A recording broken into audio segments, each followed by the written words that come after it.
America's leadership in Europe for a security conference, why this time it's different, and another mass shooting pointing to a clear trend I think you'll find pretty obvious, and why all of this matters coming up on News with Lincoln Media Foundation.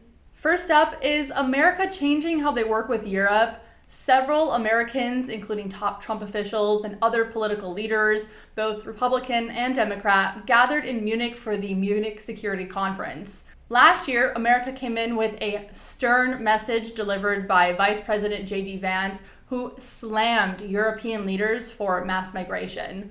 The Europeans responded by banding together against the Trump administration. It was expected that this year we would see a similar message. However, when Secretary of State Marco Rubio finished his speech, the European leaders gave him a standing ovation. And it's not for a reason you might expect. Check it out. We should be proud of what we achieved together in the last century. But now we must confront and embrace the opportunities of a new one. Because yesterday is over. The future is inevitable.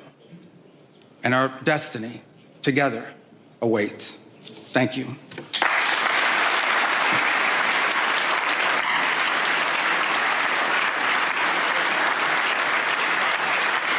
It was a very positive speech, underlining our common basis we do have between the United States and Europe. The key message was, let's do it again. Other top European officials noted the tone as soothing and a relief after recent tensions over issues like U.S. tariffs on allies, demands for higher NATO spending, and disputes involving Greenland.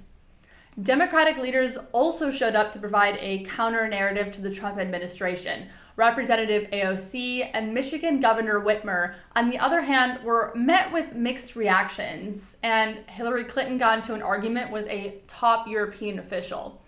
First, Whitmer, a potential nominee for the president for Democrats for 2028, and her difficulty answering a question on Ukraine, where the U.S. has sent billions of dollars for the ongoing conflict between the Ukraine and Russia. On Ukraine, what does victory look like? Ambassador? No, please, I'd love to hear your answer. It is. The two that I am on the panel with are much more steeped in foreign policy than a governor is. But I do think that Ukraine's independence, keeping their land mass, and having the support of all the allies, I think is the goal from my vantage point.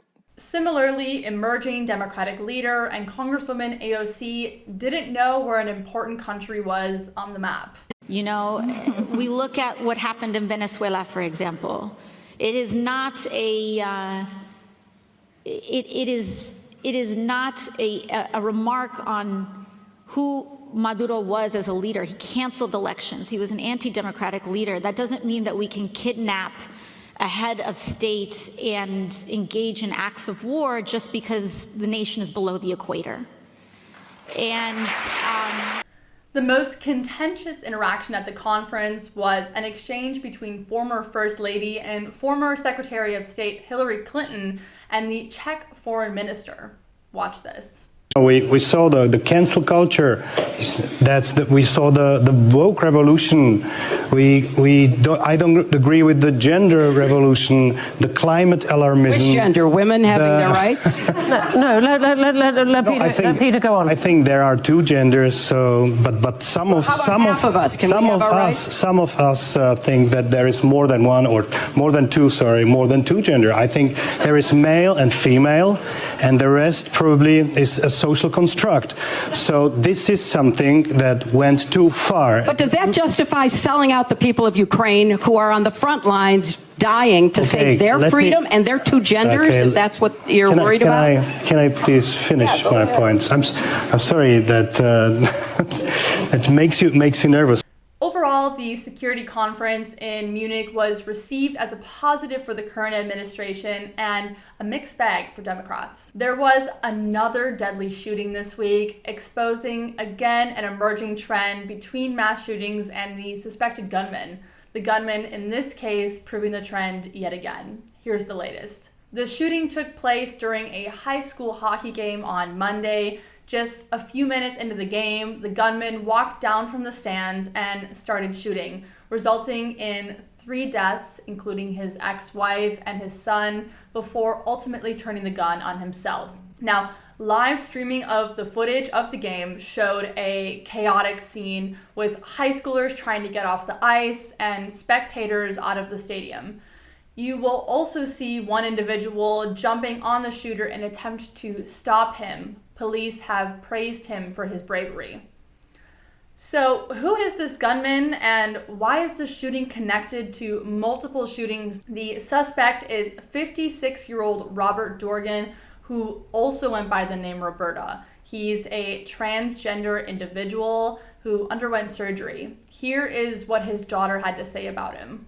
My father was a shooter. He shot my family. He's dead now. He has mental health issues. Now, we don't fully understand his motives, but it's likely that his gender identity as a trans person played into the deadly event. It was the cause for his divorce and other domestic tensions within his family. Just 24 hours before the shooting, he responded to a tweet on a transgender congressman saying, quote, "Keep bashing us, but do not wonder why we go berserk," end quote. Now, what does this have to do with recent shootings? Just last week, there was a mass shooting in Tumbler Ridge where the suspect was also transgender. And this is in addition to a growing list. The Annunciation Catholic Church shooter identified as trans, the Nashville Christian shooter identified as trans, the Lakewood Church shooter, the Denver shooter, and the Aberdeen shooter all identified as trans. Now, per capita, transgenders are more likely to carry out mass shootings than any other group. It's a growing trend with a tough reality, and our thoughts are with the victims of the shooting. If you liked this video, be sure to click here for our documentary exposing the corruption surrounding the Palisades fire. I'm Alyssa Rinelli with Lincoln Media Foundation. Thanks for tuning in.